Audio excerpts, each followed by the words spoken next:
ବନ୍ଦନୀୟ ଶାରଦା ପରମ ପବିତ୍ର ଓ ଜଗଜ୍ଜନନୀ ଭାରତ ମାତାଙ୍କ ପଦାର ବିନ୍ଦରେ ମୁଁ ଆଜିର ଆନ୍ତର୍ଜାତିକ ମାତୃଭାଷା ଦିବସକୁ ସମସ୍ତଙ୍କୁ ସ୍ୱାଗତ କରୁଛି। ସମ୍ମାନୀୟ ସଭାପତି ମହୋଦୟ, ପୂଜ୍ୟ ଗୁରୁଜୀ ଗୁରୁମା ବୃନ୍ଦ ଓ ଏଠାରେ ଉପସ୍ଥିତ ଥିବା ମୋର ଛୋଟ ବଡ଼ ଭାଇ ଭଉଣୀମାନେ, ଆଜି ହେଉଛି ବିଶ୍ୱ ମାତୃଭାଷା ଦିବସ।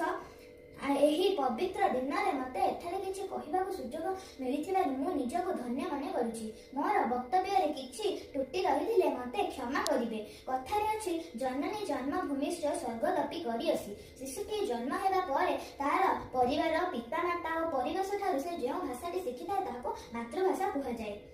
ମାତୃଭାଷା ପାଳନର ମୁଖ୍ୟ ଉଦ୍ଦେଶ୍ୟ ହେଉଛି ମାତୃଭାଷାକୁ ସମ୍ମାନ କରିବା ଓ ମାତୃଭାଷାକୁ ଶକ୍ତିଶାଳୀ ପ୍ରୟାସ କରିବା।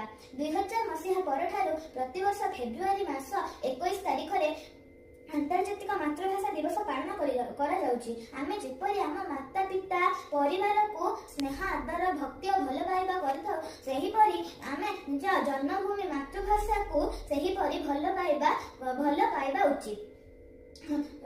ମାତୃଭାଷାକୁ ବାଦ ଦେଇ ଆଜି ପର୍ଯ୍ୟନ୍ତ କେହି ମଧ୍ୟ ଜ୍ଞାନୀ ହୋଇପାରି ନାହିଁ।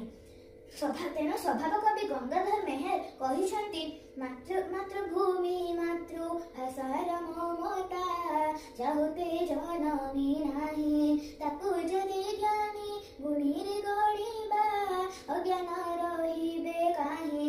ଆମ ଜାତିର ପିତା ମହାତ୍ମା ଗାନ୍ଧୀ କହିଛନ୍ତି, ମାତୃଭାଷା ଶିକ୍ଷା ଦାନ ଦ୍ୱାରା ଲୋକେ ଗୋଲାମୀ ମନୋବୃତ୍ତି ତ୍ୟାଗ କରିବେ।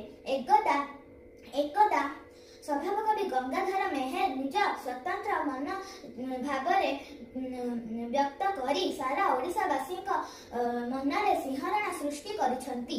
ତେଣୁ ସେ କହିଛନ୍ତି, ଉଚ୍ଚ ହେବା ପାଇଁ କର ଯେବେ ଆଶା, ଉଚ୍ଚ କର ଆଗେ ନିଜ ମାତୃଭାଷା।